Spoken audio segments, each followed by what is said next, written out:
Hello people, welcome to another episode of Loudness War. It's time for some sound design finally. There are two interesting things I would like to show to you today. First of all, the sound design I did for a remix of Full Moon track by Matthias Bishop, an artist and label owner of Interflow Records. And the second interesting part is that I did it all with modular environment of Reaktor Blocks and expansion Toybox, which I would like to demonstrate today. It's really great sounding and interesting package. So stay tuned. If you're watching this, the remix is already out, so go and grab it now.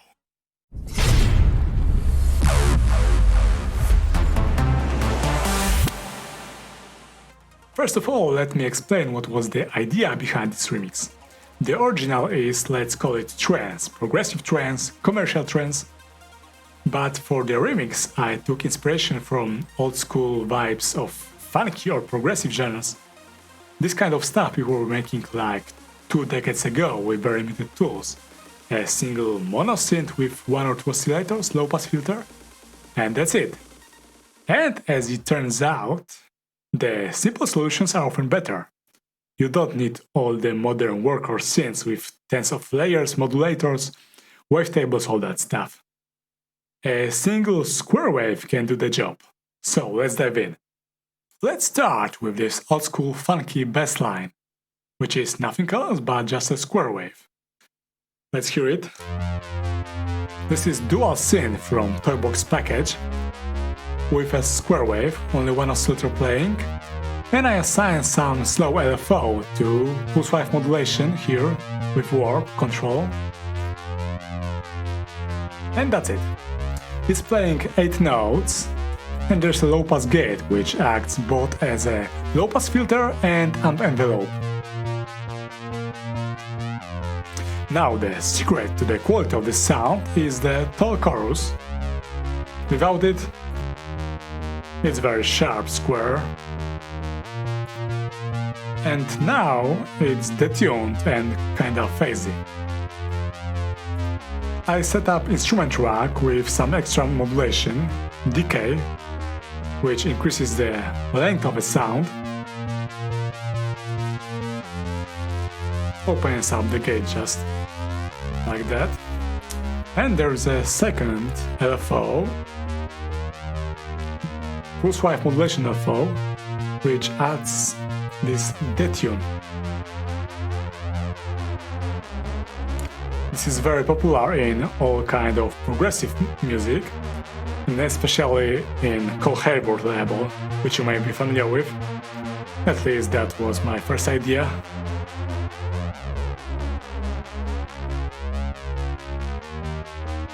And that's it. Let's hear it with some drums.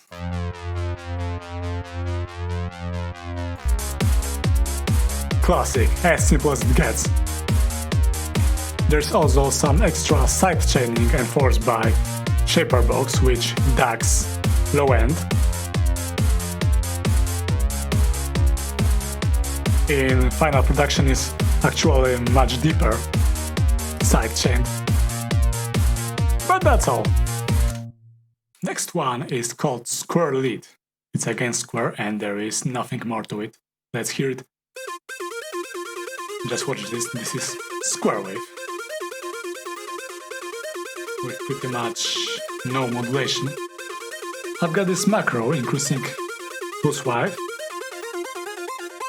for extra flavor, but in general it's just a pure square, again with chorus.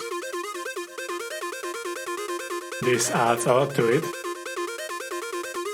and EQ plays a big role in this one. Without correct EQ, it's a very harsh sound, but with it, it's a fine, nice lead. I also added glide. Without it, it's very simple, bleepy, like computer music. With glide, the notes are smoothly moving from one to another. But still, it's very simple sound.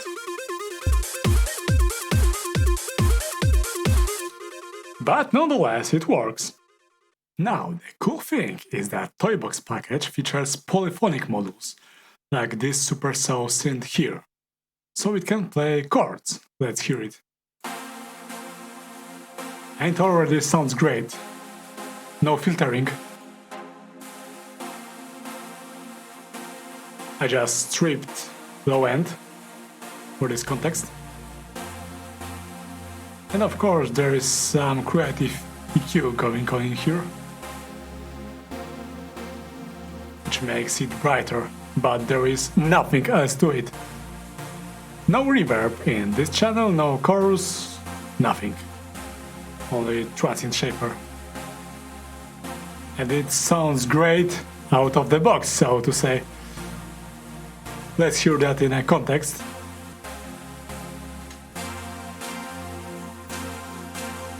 So there are 3 instruments playing, others are from Dune 3. And this is how it works.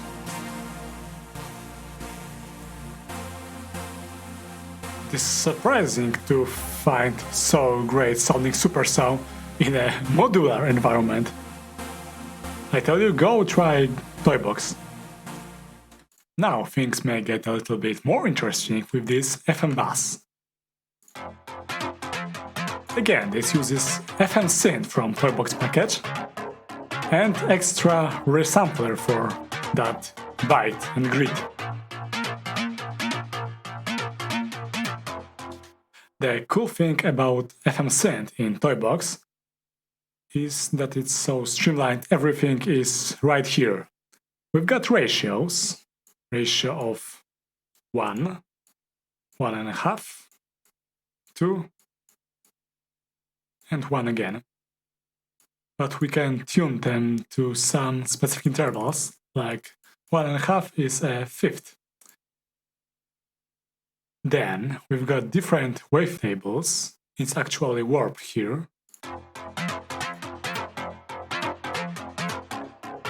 For every oscillator.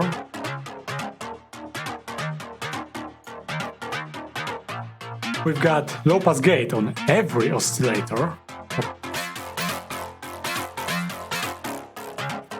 And we've got envelopes for each of them as well, all at the front panel. And that's only the basic algorithm. You can still configure different algorithms and even more between them, which is getting crazy. But for the purpose of this baseline, it's well enough. Then the second part is Resampler, which is multi-purpose distraction tool. It has distortion, asymmetric, some crash, some extra FM, and even downsample. Let's hear it. And then let me quickly bypass it.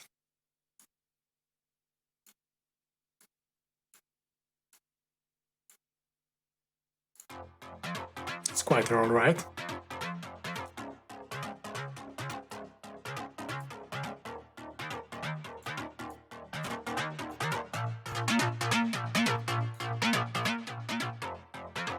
A lot of color is added by this distortion.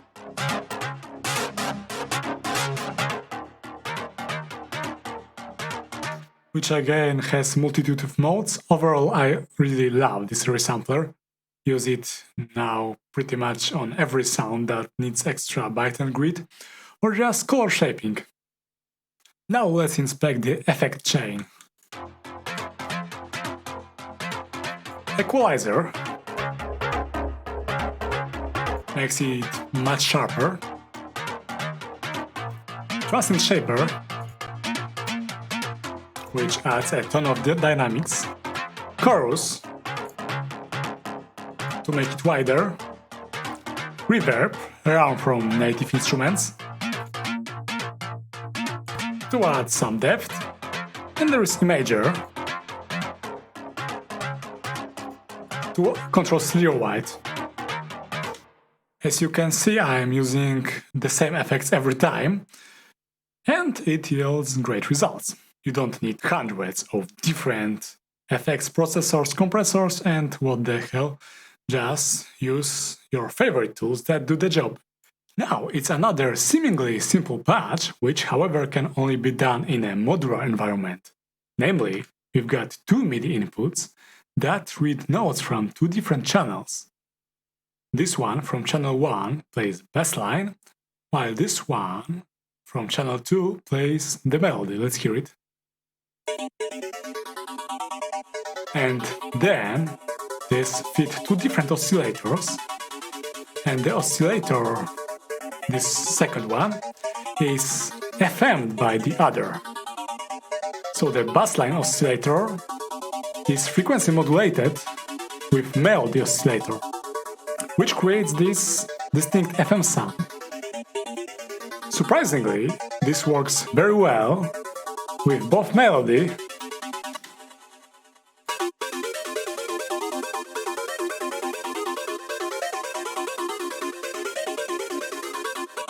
as well as original bass.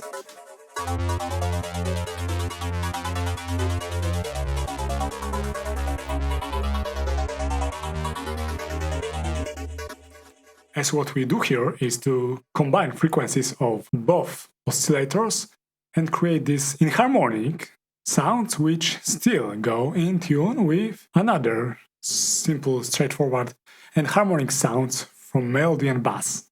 But there's more to it. As I decrease the coarse tuning of bass oscillator here,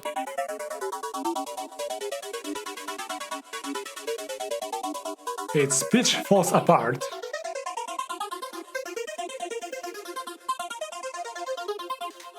Its pitch goes so low that it becomes insignificant, and instead we've got LFO modulated by audio rate oscillator, which in turn produces detuned sound. I explained that in one of my FM videos. And suddenly we fade directly from this inharmonic FM sound into something that more resembles a Supersaw lead. Very dramatic effect.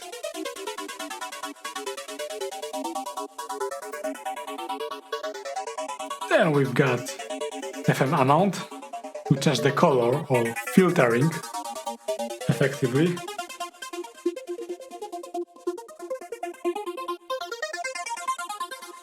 But these are details.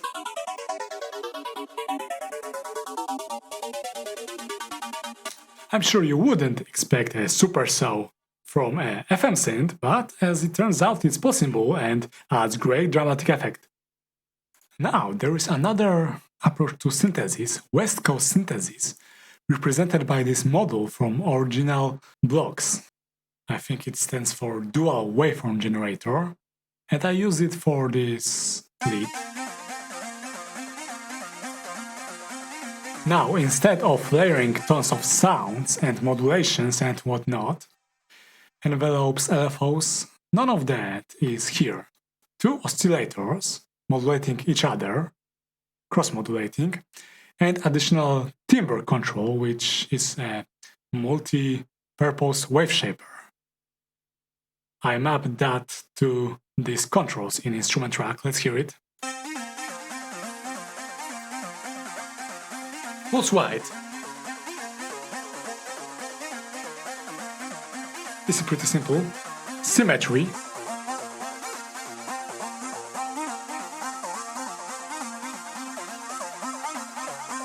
It's interesting. Shape.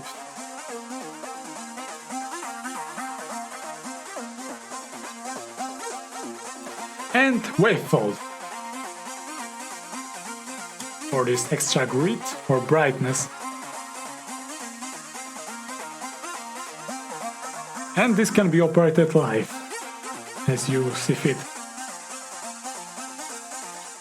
So basically it's just one, but very complex oscillator with a simple low-pass gate, generating a wide variety of timbres, which can be modulated in real time. And this is very different from modulating it with envelopes and automation. There is much more power in this module than I presented here. I only used 2 outputs out of 3, and only a handful of controls possible, but you can get wildest sounds out of it. Also, another thing, Again, I use two note inputs, one of them has glide. If I disable it, it becomes sharp key-like sound. But if I dial in some glide, one of oscillators gets slower than the other, but they still cross-modulate each other, which creates a very interesting effect. Again, a double note input with different glides is something reserved for modular environment. I always wanted to try that, and as it turns out, it works very well. So you can go and try it as well. And now the most complex patch is this weird sequence. Well, let's hear it. Again, it uses dual waveform generator, but its sound is irrelevant. What does the job here is Monarch filter, followed by a resampler from Toybox. Let's hear how it does work with and without filter. Let's bypass that filter.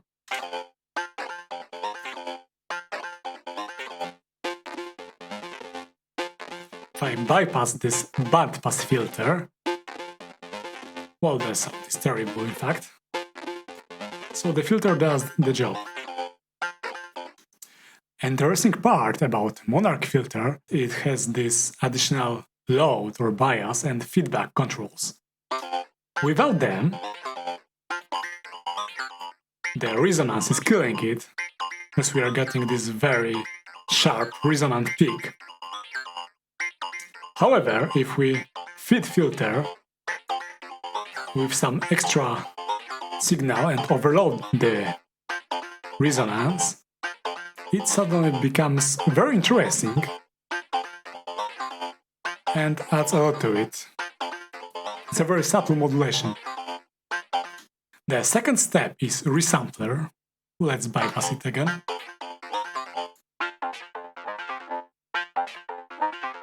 Very flat and boring sound.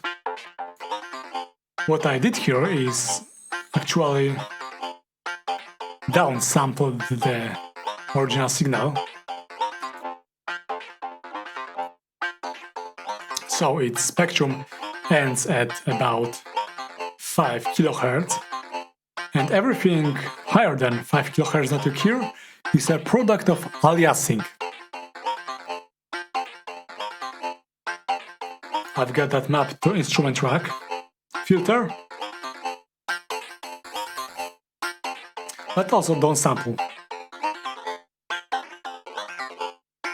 Very drastic effect, but that works well for flow of a tune. The upper row is all about modulation, which triggers every 4th, 16th. If I disable it, the sound is fixed and static. If I re-enable it,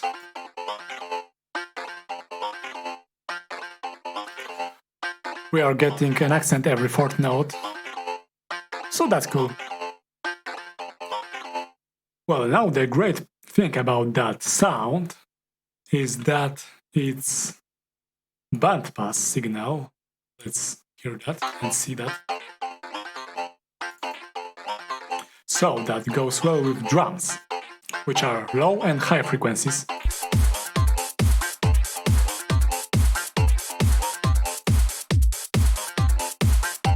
This bandpass signal does not interfere with our drums now, so I use that for an intro. It's in fact the first sound you hear in that track.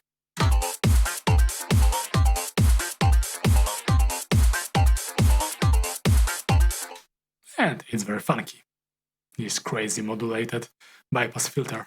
The last thing I would like to show you is the sync acid. How does it sound? Again, we're using Toybox Synth with a simple square oscillator and heavily modulated warp control, which is effectively a sync, as you can clearly see on this oscillator.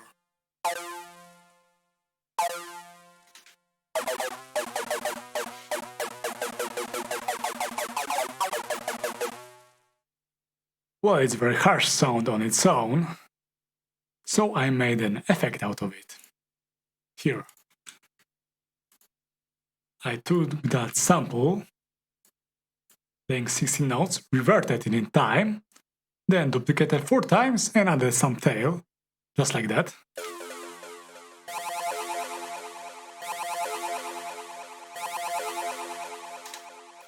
That works well in a context of a full mix. Let's hear that.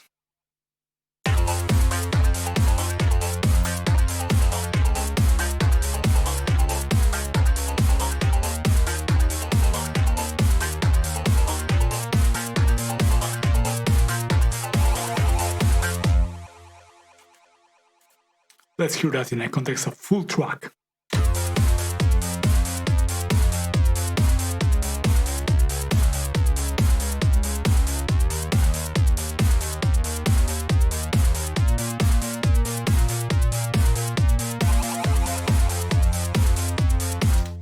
So this little sound does the job. It's simple and it's all about creative sample manipulation.